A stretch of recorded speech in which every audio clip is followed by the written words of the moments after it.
question for both of you. 2020, what will the, if you like, the legacy of London 2012 look like in 2020, both in the physical manifestation at the park and also perhaps in less tangible ways? How do you see 2020, or how would you like to see 2020 playing out? Well, certainly, as far as what will be shortly the Queen Elizabeth Olympic Park, one would hope that in 2020 that has become an established place to go in London. It's already, I think, with Westfield has been fantastic. I mean, to see the use that athletes and visitors have had from Westfield over the last few weeks, I mean, that place has been buzzing right through until midnight every day of the week. And you can see how having something like that alongside major sporting facilities is very, very key. And now we've got the Olympic Village. The Olympic Village, 3,000 apartments. There's another 7,000 apartments planned at least to be built through the park. The timing of that will clearly be dependent on the nature of the market and so on. But the discussions are already going on between the legacy company and the preferred developer that they've got for what at the moment is the basketball area. The basketball venue comes down, and that'll be the first area to be redeveloped into low-rise housing. I mean, potentially it will be an area which has everything. It will have significant employment, it'll have significant leisure and sporting activities. You've got the parklands just for general enjoyment, and it is the best connected place in London. Stratford is the best rail connected place in London. It's got even more rail connections now than Liverpool Street. So potentially it can tilt the balance from west to east. It's not going to totally tilt it, but it has the opportunity to just redress, if you like, the balance between the west of London, central London, and the east of London. So I would be very optimistic.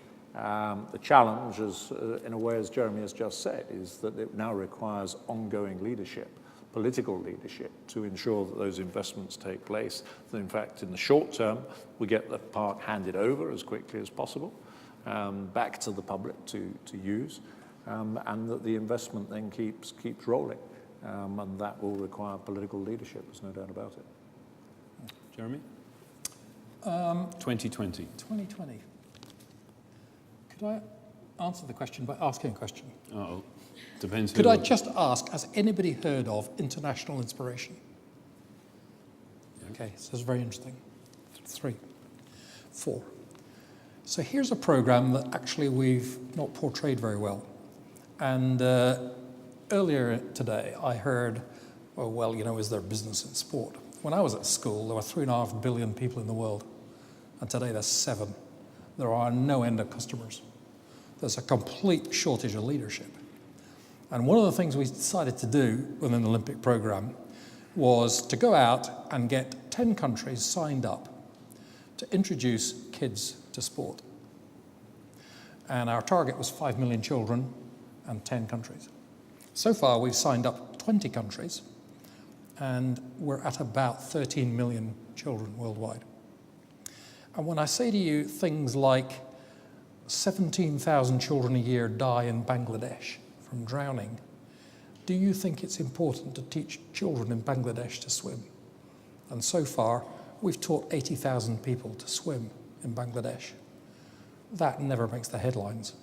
The fact that the number 9 bus is late or something like that happens on transport, that's straight in the front page of the Daily Mail.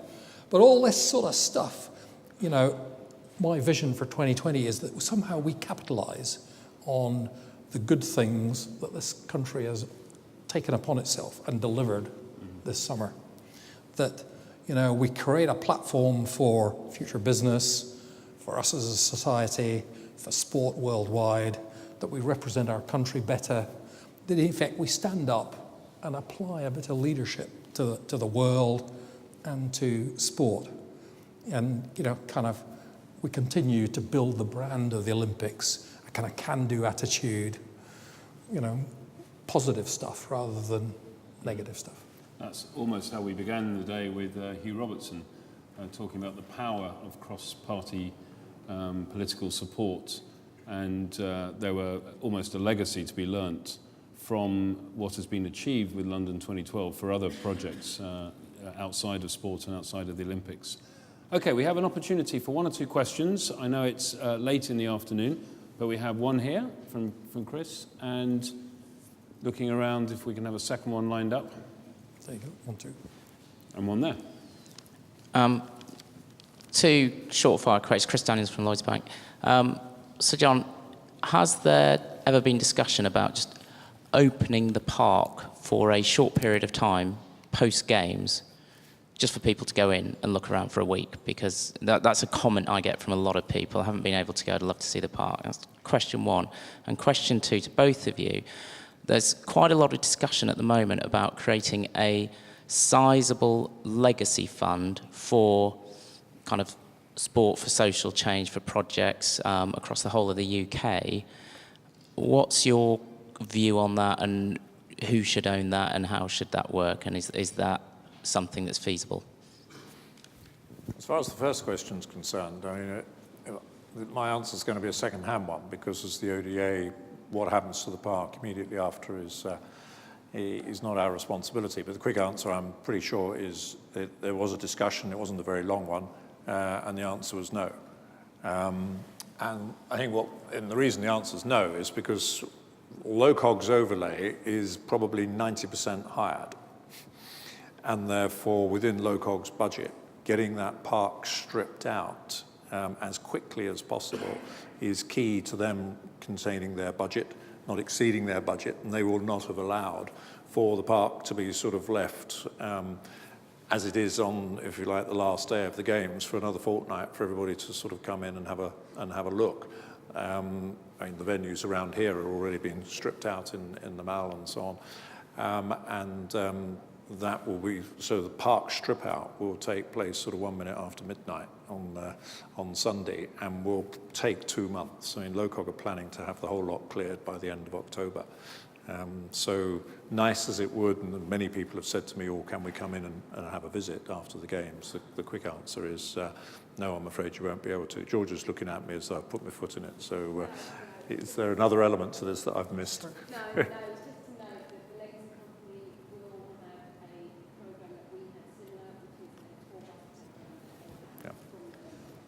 Do you want to say that to everyone?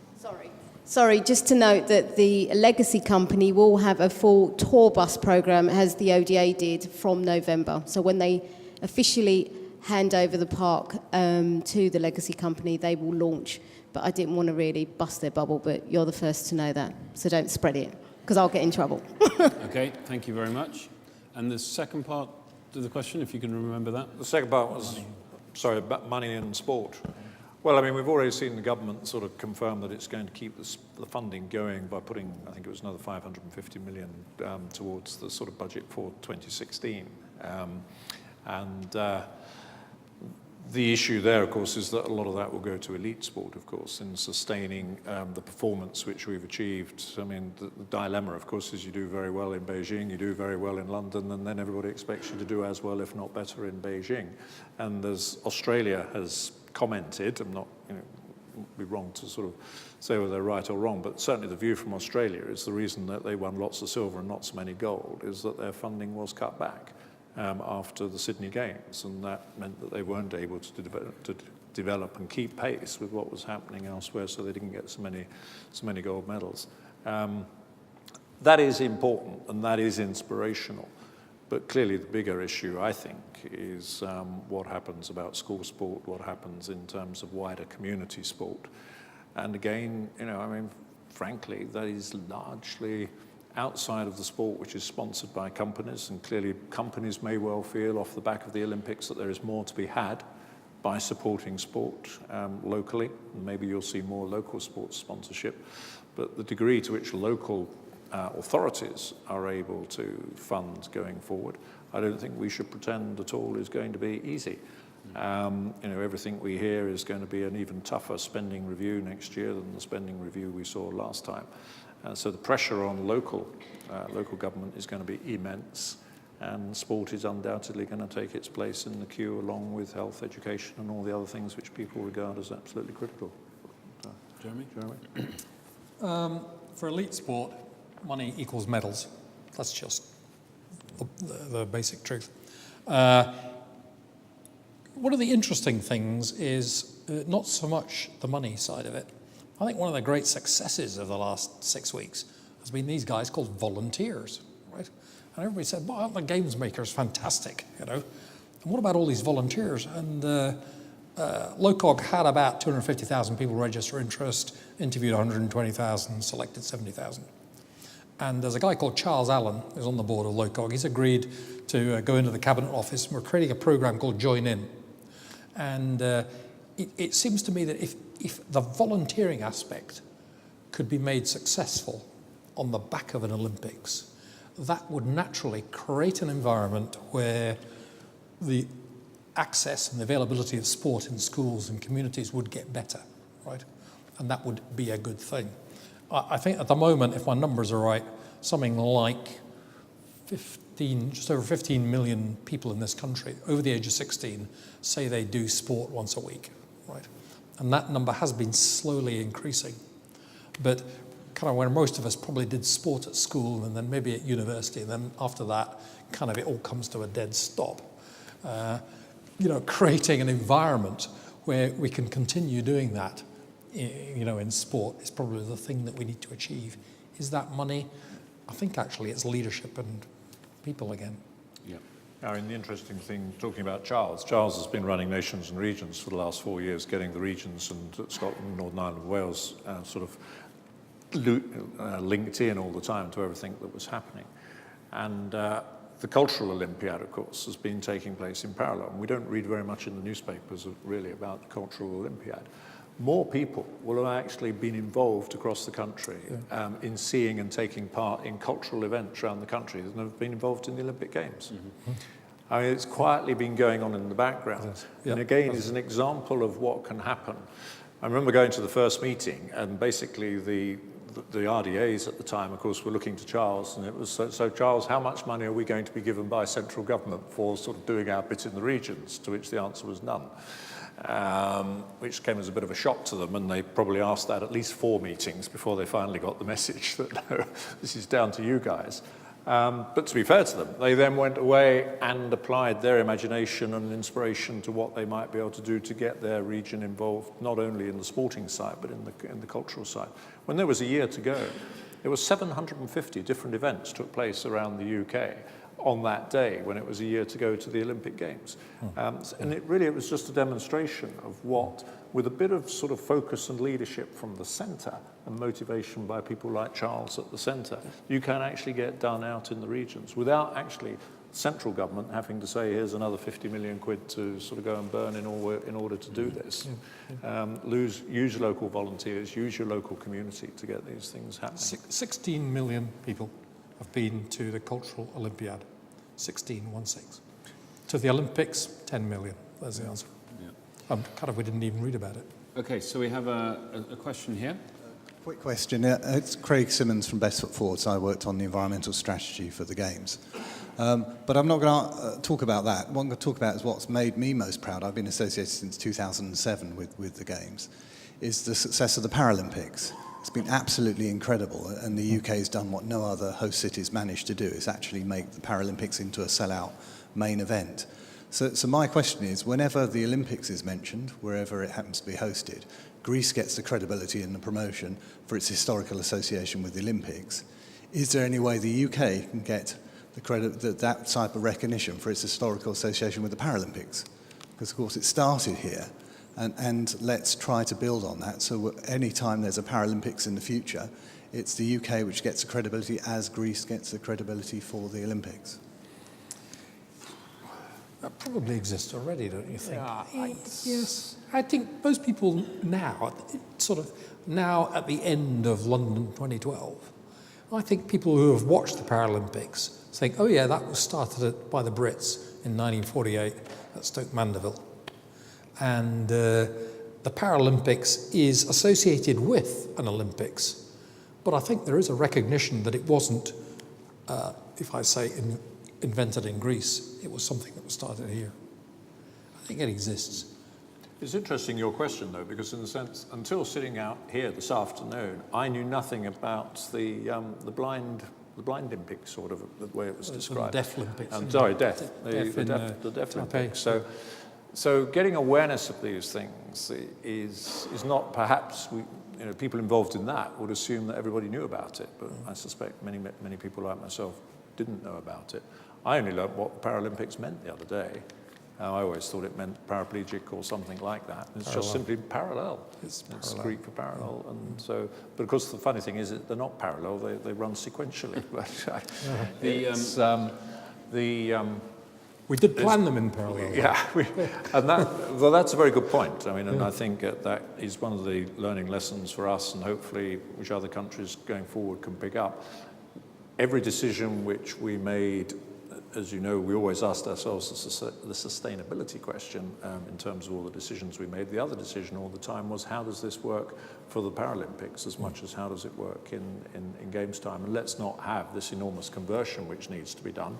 Let's design things so that they will work for, in an accessibility perspective, for the long term, so it works for the main games and therefore automatically starts to work for the Paralympics. But I would hope that the big change as a consequence of the Paralympics is just simply going to be our everyday understanding and attitude of that people with disability do not actually have to be any different at all in what they can achieve to the rest of us, and therefore that will raise the general understanding and acceptance of these, that they are just absolutely normal people with the same emotions, the same get up and go, the same greater at times ability to actually achieve things, and therefore have every single equal rights to the things that the rest of us just assume and moan about when we don't get them.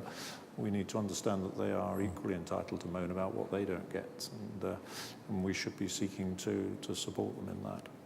I think one of the interesting areas for the new president of the IOC next year is to look at the incredible impact of the Paralympics and whether, for better or for worse, what impact that's having on the Olympic brand. And there's mischief makers talking about cannibalism within the Paralympic Olympic movement, and those dynamics moving forward on the world stage are going to be very interesting to see, because the UK has completely turned it on its head. And you speak to Sainsbury's about which one they would rather have been involved with as their headline sponsorship, and they'll give you a resounding answer. So it'll be very interesting.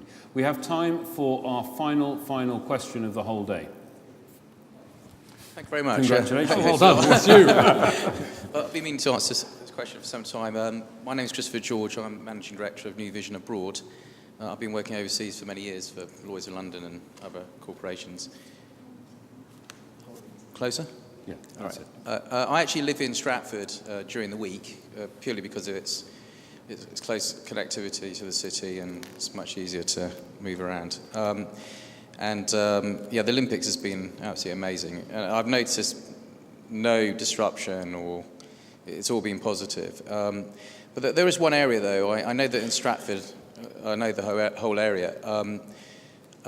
My wife was walking in one of the parks with my son, who's only 2.5 years old, and a reporter's been going around the parks asking ladies with children what facilities are there for children to play and do sports, and there aren't really any facilities.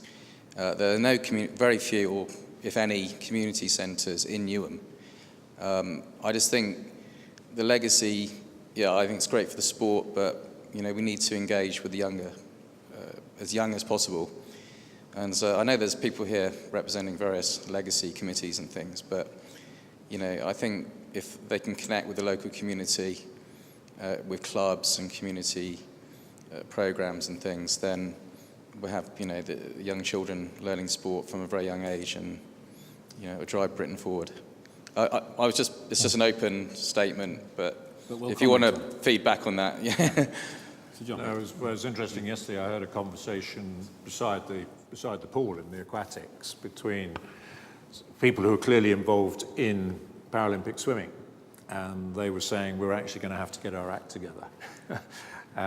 Across London, you've got a host of different clubs, probably all in some way or other sort of half competing with one another. And they were saying what we're going to have to do is try and get ourselves much more unified so that we can actually create in here a centre which all the clubs with all the children have access to, and it's run in a singular way rather than 35 clubs all applying for sort of separate membership, and so that you create a single membership. But I think the other, clearly in legacy, you've got one of the unsung areas of the Olympic facilities is Eton Manor, which is just on the north side of the A12, which in post games will be very much a community sports centre with five-a-side football pitches, tennis courts. It will actually have the hockey stadium, a permanent hockey stadium. The one on the park has been a temporary one. The Copper Box becomes a general sports facility for community use, and the same company has now been appointed to run both the aquatics centre and the Copper Box. So that's up and running in a sense in commercial terms. But I think your point's a very interesting one about the wider parklands. I mean, I was out in the Cotswolds a few weeks ago, and the village of Broadway has got the most phenomenal, which is a sort of mixed leisure open park area, which is designed not only for children to sort of play and climb walls and things and all the things that you would expect to find, but the parents as well, so that the parents can go in there, and there are setups which are designed for adult use alongside the ones which are set up for children. And I think the challenge for the legacy company is going to be ensuring that those sort of facilities are integrated into the park. So as you say, it's not just a thing where you go and play basketball or swim 3 kilometres in 2 hours, or 10 minutes for some people. But in fact, you can take a picnic, you can go in there, and you've got these other it's a bit like inspiration, because when you look at what international inspiration has been doing, it's just getting children in Africa and other places understanding or thinking about sort of enjoying themselves in a sort of competitive sporting way without it being very sophisticated at all. And that's the level, of course, that it starts at. That's where your 3-year-old, your 5-year-olds start to pick it up. So I think it is a challenge, you're quite right to throw it down, really, to the boroughs and to the legacy company for the future. Thank you. Jeremy? I've heard the Prime Minister look at me and say the sort of things I'm worried about at the moment in the world he called it implementation. And personally, I think that our Olympics and our Paralympics has just raised the bar for our political leadership, be it national or city or borough, going forward, right? And sort of, I'm afraid, the obligation is upon you to, in your case, get in touch with Sir Robin Wales and say, sorry, you're the Mayor of Newham, these are the facilities in Newham, what are you going to do about it? And sort of get that cycle of accountability, commitment, delivery, how to get the whole thing implemented. Because, sort of, we can sit here and moan about it, or we can get out there and do something about it, right? It is my experience that at some point somebody's got to pick up the baton and go and do it. And that's what I'd urge you to do. Go and do it, whatever it is that needs doing. Because I wouldn't like to come back here in another 4 years' time and see the same problems. And I think we've got absolutely, we've set the field of play. It's like a sport. We have set the field of play to improve sport in this country. And now we either do it, and if we don't, the generations that come after us will say, well, that lot were no bloody good, were they? They didn't actually do anything about it. There you are. Fighting talk, a good way for us to end this particular session. Please don't leave your seats just for 1 minute. I'd like you to put your hands together for Jeremy Beeton and Sir John Armitt for giving us a fantastic end to our session. Thank you. Thank you very much.